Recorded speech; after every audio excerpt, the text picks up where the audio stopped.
డబ్బులు ఎలా సంపాదించాలి, 25 కేజీలు బియ్యం పడేసో 2000 ఇచ్చేస్తే మీ కుటుంబాలను పోషించుకోవడానికి పద్ధతులు కాదు. మీకు 25 సంవత్సరాల భవిష్యత్తు ఇవ్వడానికి జనసేన ఉంది. ఇది నేను కూర్చోబెట్టి ఏ మూలకెళ్ళినా కనీసం విద్యా వ్యవస్థ కానీ అలాగే ఐటీడీఏ పరిస్థితులు ఉన్నాయి.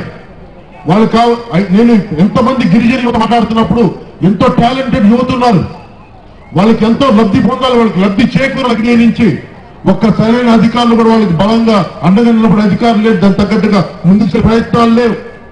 ఉదాహరణకి ఇదే పాటలు ఒక అబ్బాయిని పరిచయం చేశారు. అబ్బాయి బ్లాక్ బెల్ట్ సాధించిన కుర్రకాటేలో ఒక ట్రైబల్ అబ్బాయి వెళ్ళి ఎక్కడో మలేషియాలో పోటీలు వెళ్దామంటే ఒక 50,000 కావాలంటే అది ఐటీడీఏ ప్రొవైడ్ చేయాల్సిన పరిస్థితి ఉంది.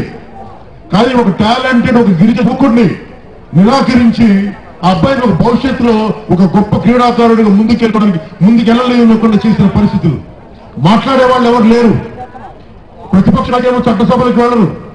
ఉన్న ముఖ్యమంత్రిగా కానీ మిగతా నాయకులు కానీ మైనింగ్ ఎలా చేయాలి వీటి మీద దృష్టి తప్ప ప్రజలకి ఏం చేద్దాం, యువతకి ఉద్యోగ అవకాశాలు ఎలా కల్పిద్దాం, ఉపాధి అవకాశాలు చేస్తే తిరిగి మనకి గంజాయి సాగు వెళ్లకుండా ఎలా ఉంటారు, ఇలాంటి పరిస్థితులు వాళ్ళు లేరు. అందుకని మీకు అండగా నిలబడటానికి నేను మీకు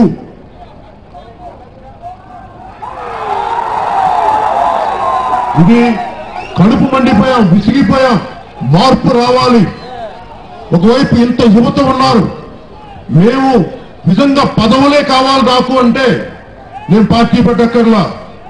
నిజంగా నాకు డబ్బులే కావాలంటే నాకు బోల్డంత సినిమాలు, కోట్లు సంబంధించిన సినిమాలు ఉన్నాయి. నా డబ్బులు అవసరం లేదు. విసిగిపోయాం ఈ దోపిడీ వ్యవస్థను చూసి.